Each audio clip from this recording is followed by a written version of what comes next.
Well, greetings, Moody students. We are moving into week 8, our last week in this 8-week course on ancient Near Eastern backgrounds in the Old Testament.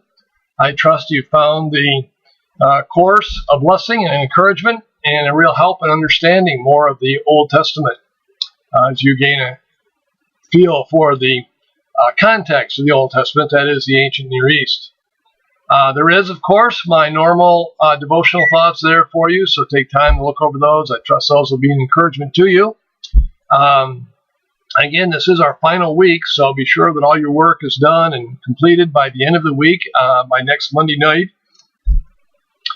This is week 8, and we're going to be talking about afterlife and course conclusions. That's not afterlife after the course, that's afterlife in the ancient Near East. Your lesson objectives this week is to demonstrate a familiarity with the nature and role of family in the ancient Near East. Describe the various ancient Near East backgrounds concerning resurrection of the dead and how they are familiar and distinct from those found in the Bible. We want you to be able to enlighten and enrich biblical interpretation by utilizing and understanding ancient Near Eastern resurrection beliefs, and to evaluate the differing approaches to comparative studies from evangelical perspectives. Your reading this week is going to include Silva, chapter 1 on the family, and Walton, chapter 14, pages 313 through 329. There's also an article by Johnson for you to read on resurrection from death. That's going to be about 20 pages in length. And then, of course, scripture reading Psalm 73, Isaiah 26, and Daniel 12.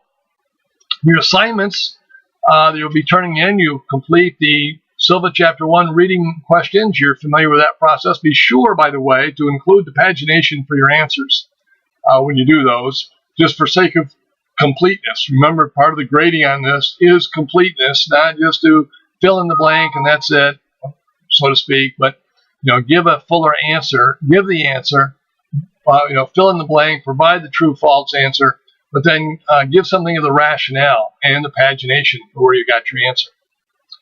And then you're going to complete the resurrection in the Old Testament assignment paper there, and also the comparative studies final assignment. And you've got a discussion board for discussion 8. So read down through that. Be sure to respond accordingly as you've been doing, as my responses would indicate. And one more time, let me remind you to stay in contact with one another. You've hopefully built some good relationships online through this course. We want to see you continue those in a biblical way, sharpening one another as you grow in your walk with the Lord. Well, there you have it, another week, the final week's announcement. There'll probably be a couple more next week, and when I get the grades done, I'll send an email to everybody. Also, remember to fill out the online evaluation of the course. The information is here at the end of the announcement, but we really count on that input. It opened on June 27th, last Monday, and it will run through July 18th. But once it closes on the 18th, it can't be reopened. So we really need you to jump in there and provide a very honest, earnest evaluation, both of the course and myself, as that helps us. And just a reminder, too, of my pending trip to Israel. I think there's an announcement back at the beginning about that, but I'll be going over to Israel this fall for 3 months and would really appreciate your partnership and prayer, or even support if you'd like to do so. But in either case, shoot me an email, give me a call if you like about that, and I can provide you more information.